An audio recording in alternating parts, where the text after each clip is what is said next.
What is up? Welcome to I Hate My Kids, an unserious podcast for a serious subject. I am Joseph Carter Brown, and today with me, I am really excited to have my buddy Erich part of this conversation. So, Erich, take a second to introduce yourself. How do we know each other? I'm Eric. I've known Joe forever. I don't know. We play football every Sunday for many, many years. So, Yeah, um, probably longer than either of us have had kids, right? oh, yeah, definitely before we Yeah, had kids. before we had kids and when we still had knee cartilage. Yeah, definitely, yeah. Way before the cartilage was gone. It's my biggest regret with football is the knees don't work anymore. No, they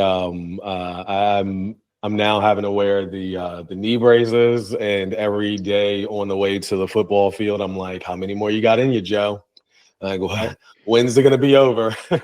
yeah, I'm definitely taking aspirin before going to football every time now. And now it's not just one; it's like two, or it's not just two; it's like three or four aspirin before I get to the field. Just like I know it's gonna start hurting at some point, so Yeah, pre-medicate before I get there. So that's a good idea. I need to start doing that. Just I would start wearing like pre-casting myself, just ready for yeah, yeah. pre-surgery, I got a pre stuff in my elbows and whatever. Yeah. It was like pictures when they get Tommy John Oh surgery, yeah, yeah, Yeah, it's like, hey doc, I plan to be playing football way past the age in which anyone should do it. And so just go ahead and rupture my Achilles for me once.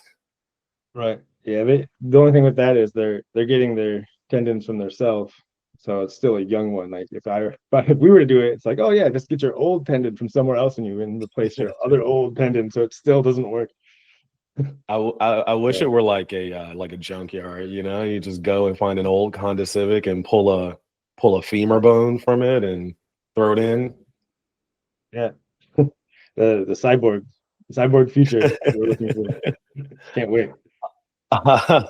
um, so it's funny actually. We've played football for so long, but I don't think we ever actually hung out outside the pod. No, I'm about to say podcast outside of the game. Maybe a couple times, like after some games. So, Yeah. um, so this is like one of the first times I've gotten you alone, and it's weird that you insisted it be virtual because what am I a creep? I mean, if you want, I can drive over there. What are you, 30 minutes away? Something like that. You pick this up in 30 But minutes. are you so? But you're so. But I know one of my favorite my things that I always remember is you're the Bengals fan because Eric's always out on the field with the Bengals something on and has been a Bengals fan even before they had Joe Burrow. So are you excited? What's the feeling for Bengals fans right now? I mean, obviously we're excited. We've got Joe Burrow, who's, easily could be the considered the best quarterback, if not like he's really good. Like he doesn't make mistakes, and he like with as crappy as his offensive line has been around him, like he just like, I'm just gonna learn how to be better in the offseason and not getting tackled in the pocket. He's like, I know they're getting through. I'm just gonna do it for them. It's insane. And then they signed Jamar Chase and T. Higgins in That's the ridiculous. in the offseason. So it's like cool. Like I'm happy with that. And like those three guys going forward for 5 more years, I'll take it. Yeah, right. Yeah, hopefully it pays off. Even though, as a Ravens and Commanders fan, I can't fully root for the Bengals, but whatever. Uh You now get to watch them though. You get to watch the awesome play twice a year at the Ravens, at least. that is true. I've had some fun times watching the Ravens Bengals games. Those have been some knockdown, drag 'em out games. Yeah. Um Now, are your kids into football? Are they into the to it as much? And are they So Bengals fans? so they're kind of into the football. Like they're like I'm definitely pushing it way harder on them than it needs to be. Um my daughter actually, just because the way kids are with they like to irritate their parents. So my daughter with the Bengals chant will say, the chant is "Who they thinking to beat the Bengals? Nobody." And she always just changes it to everybody to like upset me. So like, you know, they're fans. Like they kind of get into like the whole cheering and stuff, and like when we watch it on Sundays, like they're there like, oh, touchdown, and like looking at the plays, and when I jump out of my seat, they jump out of their seats and stuff. So um, that's fun. Um, I think my daughter is becoming a Dolphins fan, and I think it's because there's a boy at her school that likes the Dolphins. So it's like Uh-oh. a like first crush type of thing. So she's like, he likes the Dolphins, so I like the Dolphins, and it's like that's not the way you should pick a team, but okay. But And, it's fun. It's fun to see. yeah. It's funny when you mentioned, the kids want to irritate you and your daughter irritating you with the "Who Dey" chant. It made me think about when my daughter, she was like 2. And, at the time they were still the Redskins. So I was watching the Redskins Giants game. And, in typical Skins fashion, they did something dumb and then they lost. And the Giants ended up scoring. And so, the refs are putting their hands up for a touchdown. And there's my daughter putting her hands up for touchdown. And I'm like, you little jerk. Oh, Like, you don't even know wrong. what you're rooting for. Yeah, So, like, you just like yeah, she just immediately just came out of the womb ready to irritate me. yep, yeah, 100% on that. So tell me a little bit about your kids. You have what, 2, right? Okay, yeah, I got 2 kids. I got a daughter and a son. The daughter's older. They're both like elementary school age. Okay. Nice, nice. Mm. What's the dynamic like between them? How are they? Yeah, how are they different? You So said the girl is older than your son, right? then the boy, yeah. So I mean, they're different. They're like best friends. They're like I don't know 2.5 years apart, which I think is a really good separation in age. They're like close enough. They still like a lot of the same things, uh, but they're not like the same age, so they don't need like the same. I don't know. They kind of help each other out. Like my daughter loves to like teach what she just learned to my son, and then he likes to like then also learn that from her. And they have a really good dynamic with that, and they can like play with each other like all day long. Like it's like this is Nice. easy. Just you guys go play in your room.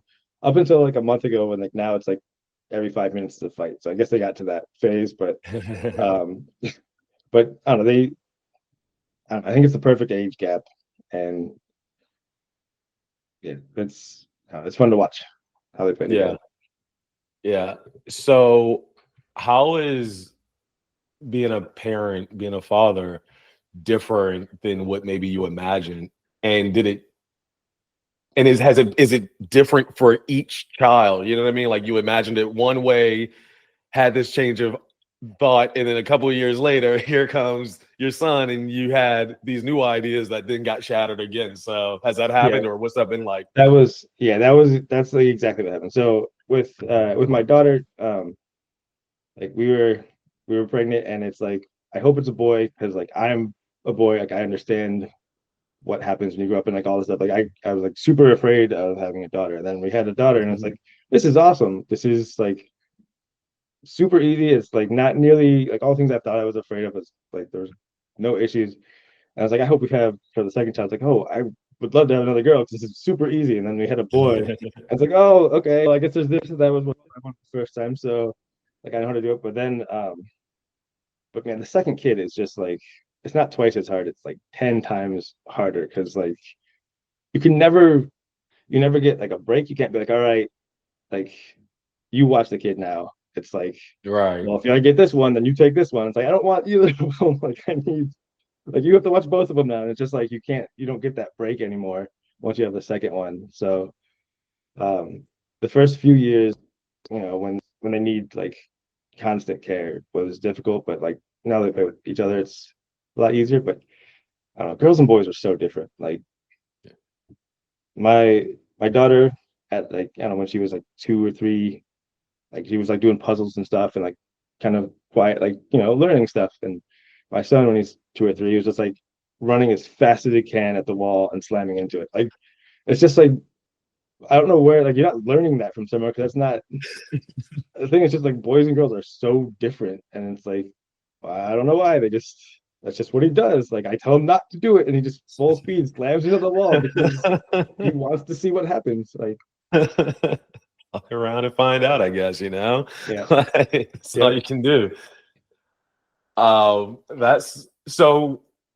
All right, so is the easiness for your daughter in the sense that just that kind of demeanor, then just she's a lot more just yeah, yeah. calm She's calmer and and low key. more helpful. Yeah, calmer. She's Okay. calmer and more helpful. I mean, my son can be helpful, like in the right mood, but then he also gets in moods where he's just like, I'm gonna be like a terror for you. Like I'm just gonna I'm just gonna make everything difficult. My daughter doesn't really get that. She's always like trying to be helpful. Um, from what I've heard is that's the way it is with girls. Like they're super helpful up until they start getting older, and then they become more difficult. And I think, and what I've heard is boys start off super difficult and then become easier as they get older. So we'll see if that's what actually happens. You may have more experience. I think When you were like, oh yeah, it's very easy. I'm like, oh fuck, not anymore. Like, wait, just yeah, you wait. right. Yeah. Yeah. I mean that's what I'm expecting for for as they get older. And I have started seeing a little bit of that with my daughter. Where it's like, don't be a bitch. It's like Right. don't like come on. You know the correct way to behave and do stuff. Like I can see your mind thinking about the wrong thing to do and choose making the decision to do that. Like just don't do that. Yeah. I can see it coming. Like so yeah. I think it can be good sometimes too, though. Like, especially for like a little girl, I think there were times where I really wanted to hone some of that, Right. where I like to say my daughter has just enough, the right amount of asshole in her, where Right. Right. you can kind of push her and she will be not push, but like challenge, and sometimes I can be really uh I'm not confrontational, but like I think just the way I was maybe raised, I don't know. My family was always really intense. Like we would have these intense back and forths. So you kind of had to learn to stand your ground and really push back. So sometimes that's how I can be. And I try to pull that back at times, but it just comes out. And the thing I noticed in her was like she would find her ways to just push back. Like she would listen or whatever it was, but she find just a little way to poke at you. And I was always like, all right, cool. Like you're listening, but you're not letting me just push you around. I'm like, I can appreciate that. Right. So I try to hone that a little bit, but I totally feel you with that. Yeah. Um, what speaking of that, like parenting styles, right? Obviously, we have things that we bring from our parents into our parenting style, but there are things that we try to maybe differ from a little bit too. So, how would you say your parenting style, or maybe you as a parent and a father, have been tried to be different than your parents were with you? Uh, so I think I'm trying to be, I think, a little bit more strict than my parents were. My parents were a lot more of like, you figure it out. Like it's your life and your responsibility. And I feel like it was maybe too early with that, where it's like, how would I know how to do all that stuff? So it's like trying to let them have their freedom and learn stuff, but also kind of guide them a little bit more than like, you know, than I feel like with my parents, what they did. They're just like, it's your decision. You're gonna have to live with this. And it's like, but I'm only 10. So like I don't really understand all the repercussions of all these decisions. So, Yeah. it's kind of like trying to put that in and say, like, you don't understand this yet. Like, just listen to my rule. This is the rule and the way it is.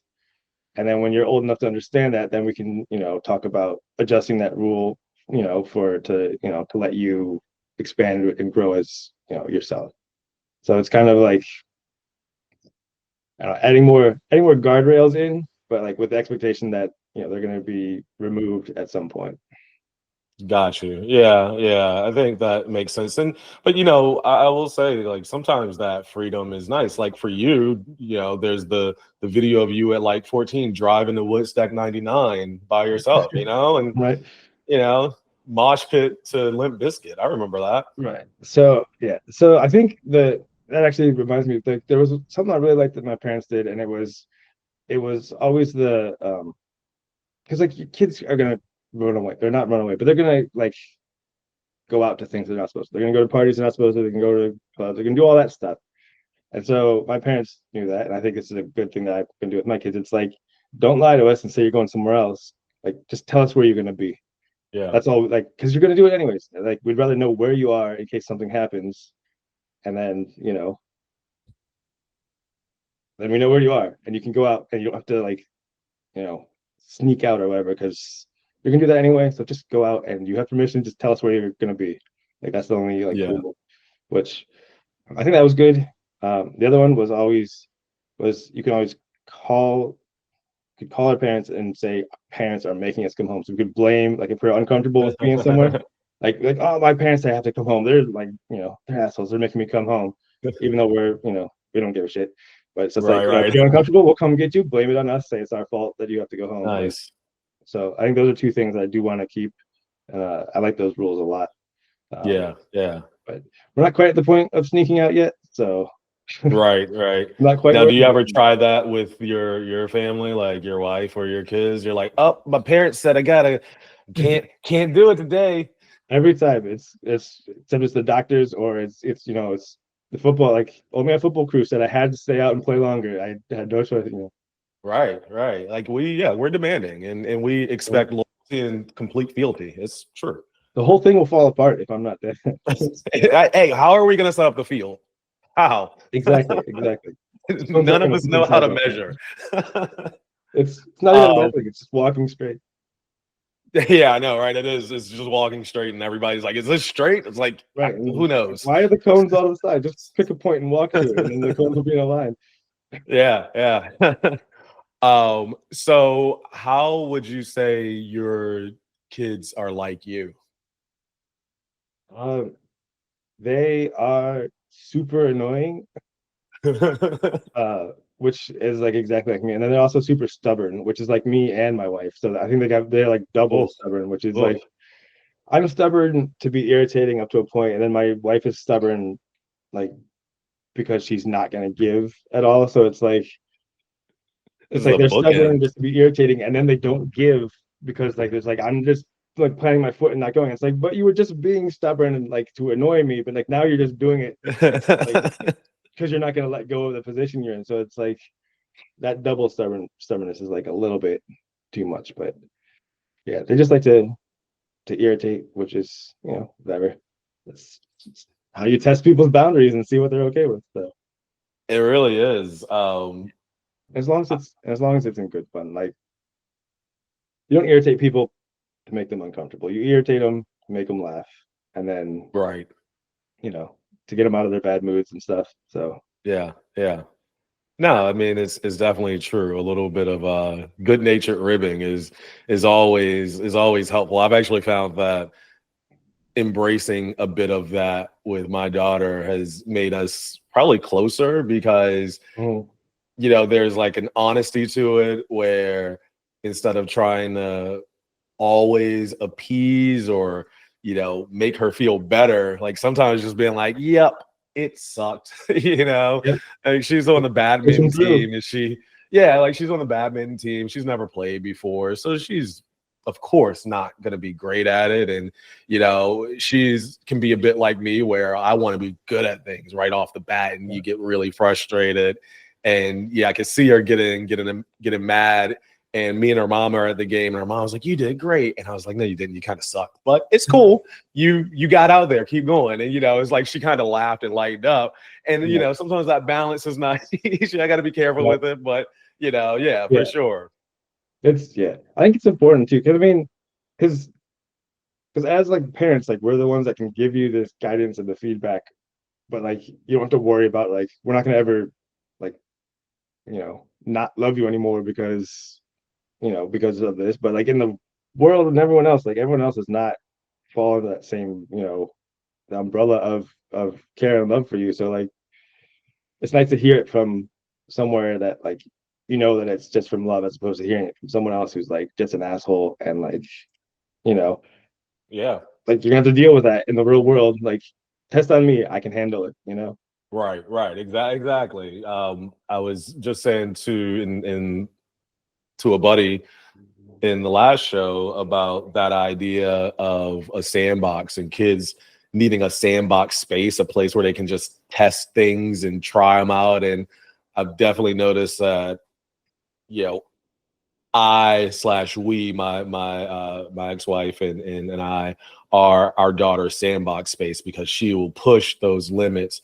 But then I see her in outside life and it's like, oh wow, you're a well-adjusted kid. Holy crap, who knew? you know, Yeah, sometimes you know where all the limits are because right. you went through them with us. Yeah. Yeah. I mean, I've definitely had those moments too where I'm like, can't you just do it at home? Just for the Yeah. day, you know? Yes. Yeah, definitely. Uh, but yeah. So yeah, I think definitely having that honest space and even that space, I definitely appreciate that perspective that you mentioned about your parents kind of giving you that ability to say, hey, you're gonna try things, you're gonna explore things. Don't feel like we're gonna be this authority that's gonna hammer down on you and just bully you into submission on it, but just know we're on the same team and we've got your best interest of kind of creating that trust. I think that's that'll be a big test. I had to have that same conversation with my daughter just recently, where I'm like, hey, just so you know, and I'm still bracing for like, what is that call going to look like? Yeah. So Yeah. Yeah. The world's um, not always fun. yeah, exactly.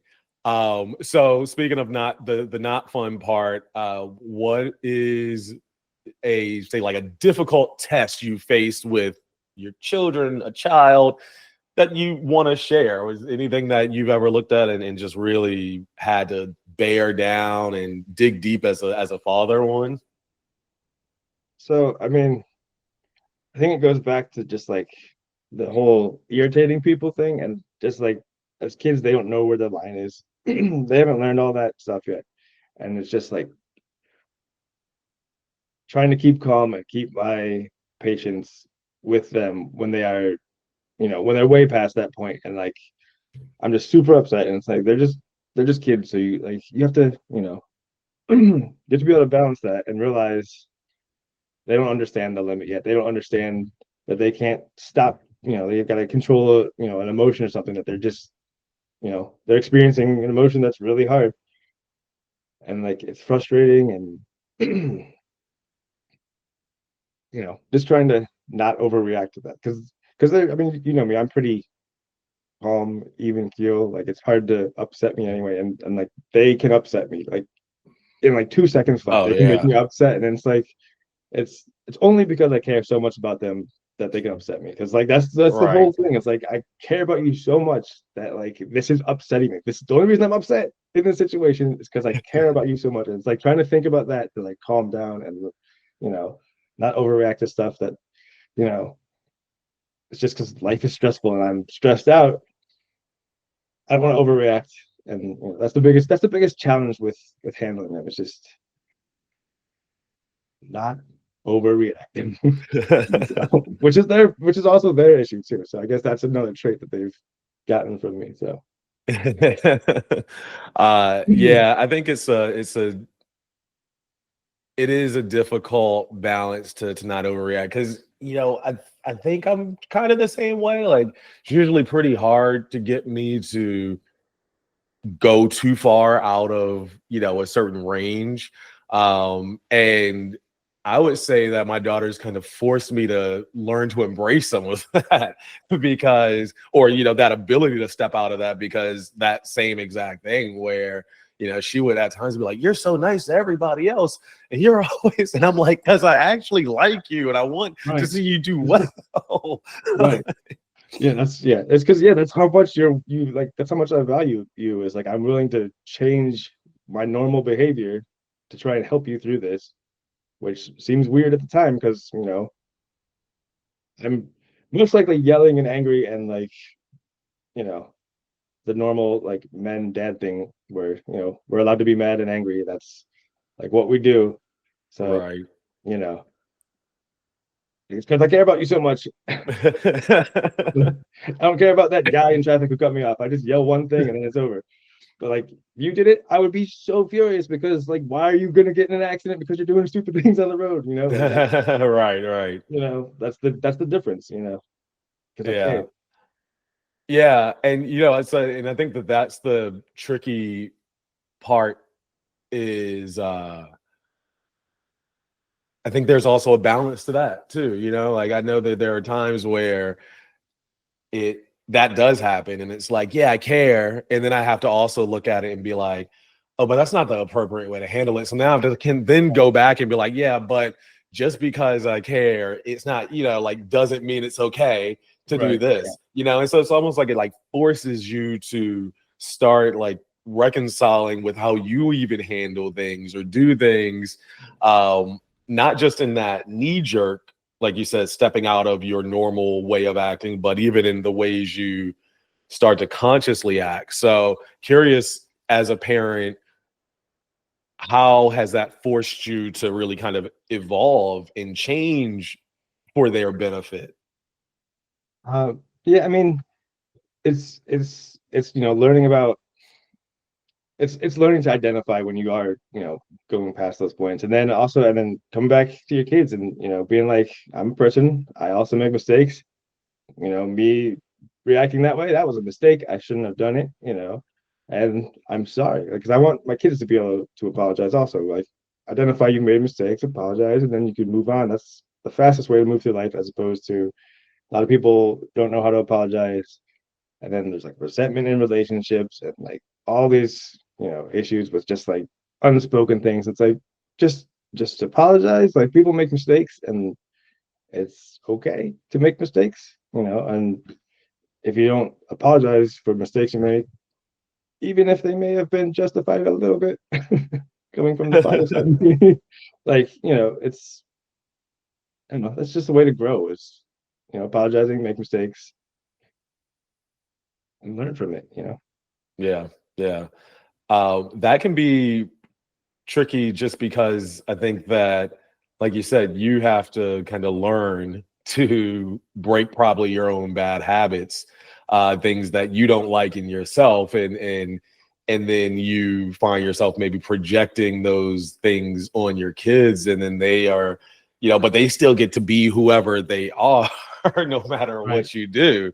Yeah. So, kind of curious, and this is a question that I don't know that I've asked anyone yet. So you're going to be the lucky first person that I get to ask this question. But why do you hate your kids? like what is that thing in yourself that comes out in your kids that you just kind of have to learn, that like it almost makes you accept yourself because you don't like it, but So who I think, knows? I don't know. yeah.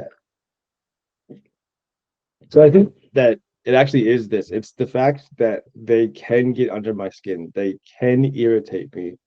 And like, I spent my whole life developing all the defenses, like, the mental, defenses and everything, emotional defenses, keeping everything structured and organized so that I'm calm and able to handle all confrontations in a meaningful and like with a lot of forethought and all that stuff. And they just come in and they just boom, and all is torn down. And it's like, I hate that they have that power. And I hate that it's so they don't even realize the power they have, that they can just walk in and Yeah. completely crumble all the stuff I've built up to handle society.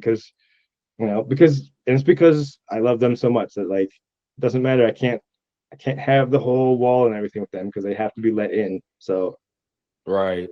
that's the thing that, like, that's why I hate them, is that they've destroyed my entire structure of dealing with the world.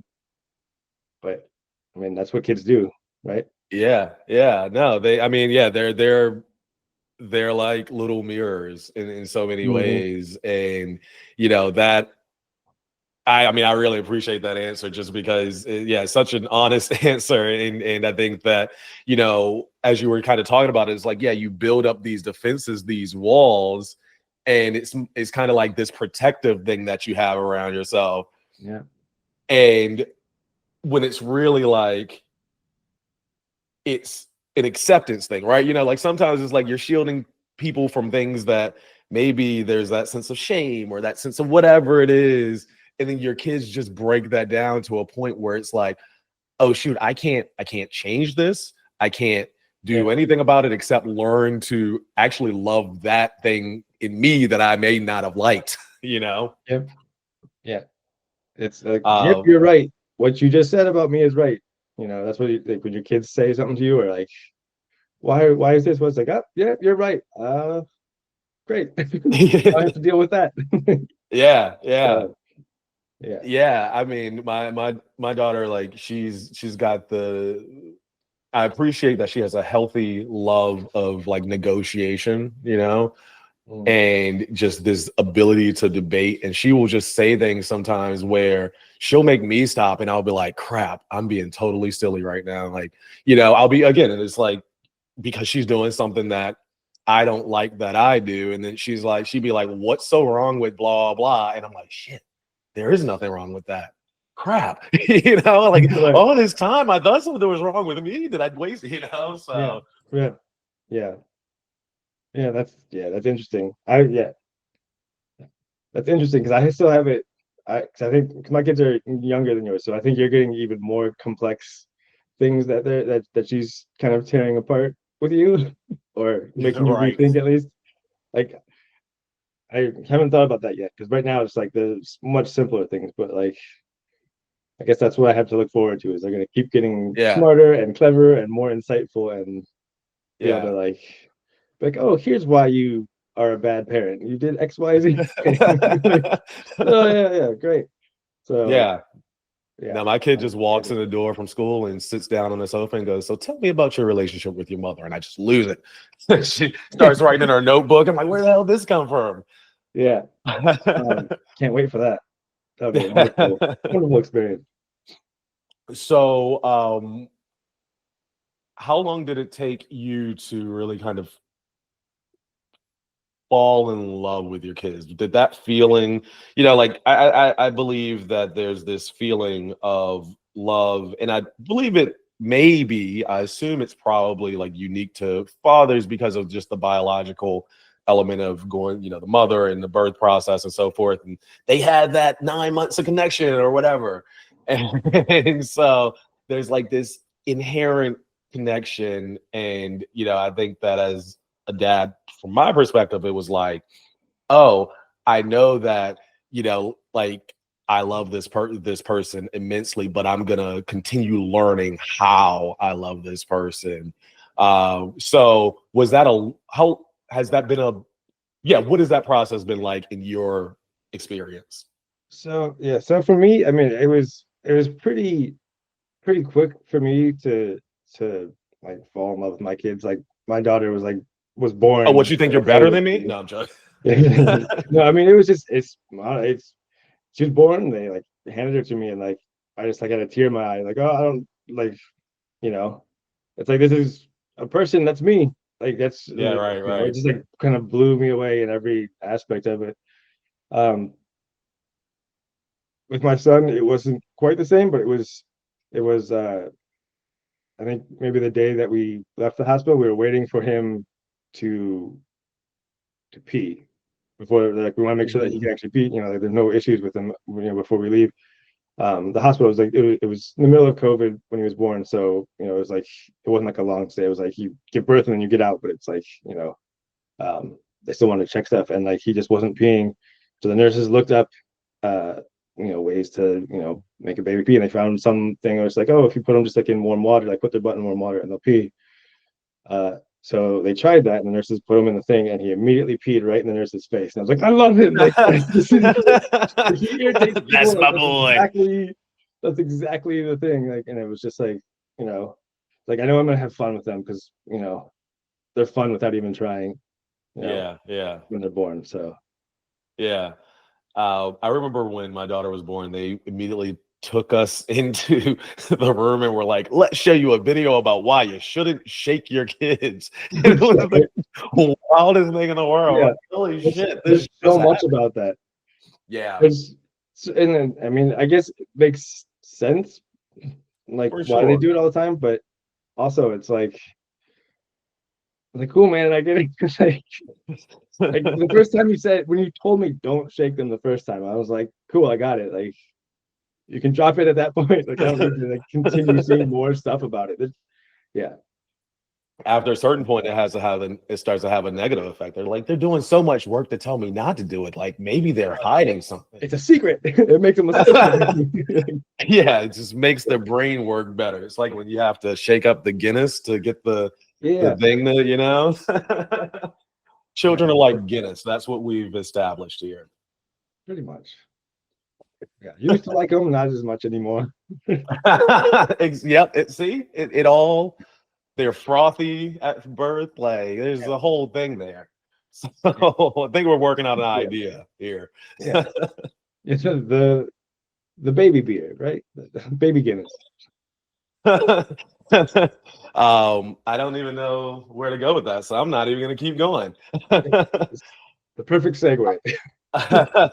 What's your favorite thing to do with your kids though? Let me see. I think so. We've actually started playing Dungeons and Dragons together, Oh, nice. which has been super fun uh, because kids are not limited like adults are with like their imaginations. Where like adults understand it's a game and like it's a fantasy game and this is what they expect, but like kids are like complete like they don't have all this. They haven't learned all the limits and stuff that like modern culture puts on everything. So Hmm. like they can just have these crazy imaginations and like my daughter like even now I literally when I sat down I found like these drawings that she started making of like dragons and stuff and like writing stories about them. Like I don't know, it's fun to see and it's fun to play and she's like she gets the dice and she rolls them. She's like, please be a high roll, please be a high roll, please be a high roll. Like and rolls it and it's a lot of fun and then also it's like it's all math. So like you have to roll Yeah. the dice and then add up all the numbers. It's like you're also learning, but you don't even realize it. Like dad of the year. So it's fun to see that happen. Yeah, no, that is cool. And I think that there's so much that our kids start to teach us in that way. Is there a thing, to that point, that imagination or whatever it is that you would say you have learned from your kids? Um, I don't know if I've learned. I don't know. It's just be I don't know. Be less serious and be less like restrictive on what what is allowed, what's possible. It's just Hmm. you're always everyone's told like this is the limit, this is how it is, and it's like, well, why is that the limit? Why is that this? And it's just I feel like I used to have that more, and then I've kind of like slowly been coerced by society into like being here. It's like, well, why can't I drive over here? Why can't I do that? And it's Yeah, kind of like having that, seeing the kids just like be like, I'm just gonna start over here outside of the box and do stuff and say, yeah, well, okay, let's do that. Let's think about that. Maybe I should just start over here outside of the box and think about how that, you know, how does that work for yeah. me? So what you're saying is your kids are anti-vax flat earthers?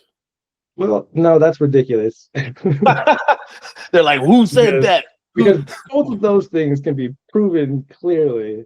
Um, and actually, so my dad is actually a biochemical engineer, so like the whole vaccine thing is like he's like Yeah, I can yeah, show you exactly like I made this one. I can show you how it works. So that one's yeah.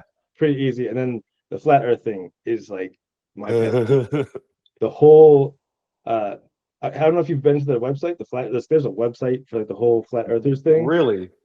Uh and what it's based off of is actually one of my favorite authors is Terry Pratchett, and he has like a whole fantasy world that's based on it's called a disc world. It's like a flat world that's a disc that's on top of five elephants on a turtle flying through space. And like there's all these ridiculous stories that happen on there. And it's like when I'm reading their website, it's like they've pulled things from like I feel like the whole movement was started as a joke and then it caught on as like a real thing. But Like the birds like aren't real movement. it's just like, yeah, it's just like I don't know. It's ridiculous. It's a ridiculous argument because you can just go walk up a mountain and you can see the Earth curve. I know it's a wild thing.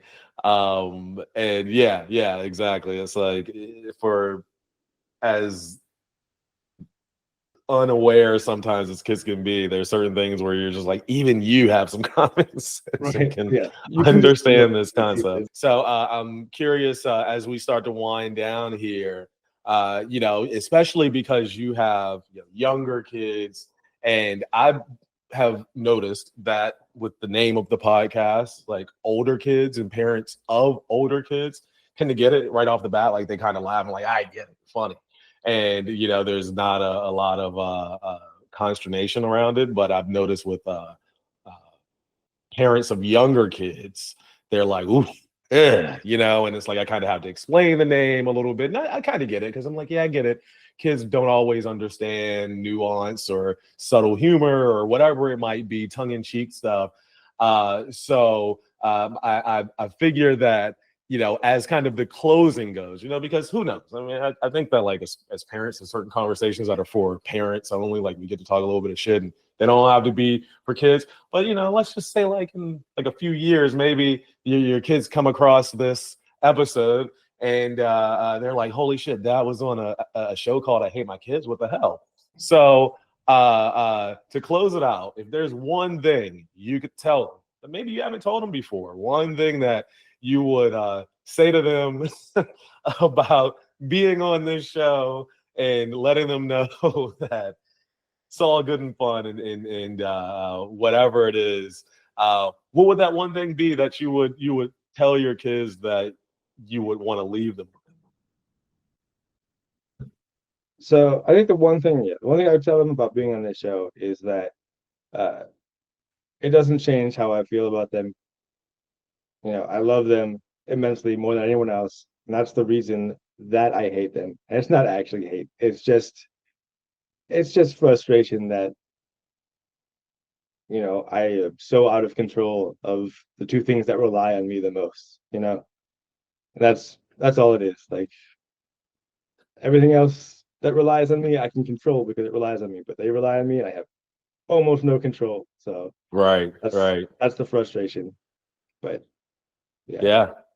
Yeah, I have a poster here from a great friend who did a print that says love is a constant state of letting go. And I think that is absolutely one of the things that I've learned the biggest with my daughter. And I think that we learn as parents is that sometimes the love is, like you said, not controlling them, but knowing you have to let them go and hope, believe, and know that they'll come back and they'll come around and all of those things. and I think the biggest worry is I hope I didn't mess them up too much. Like I Right? hope I gave them enough. I hope they have all the tools, and I hope that they look back on their childhood like with as like fond good memories, not as like that time sucked, but as like I loved being a kid is what I want my kids to, look back on when they're adults.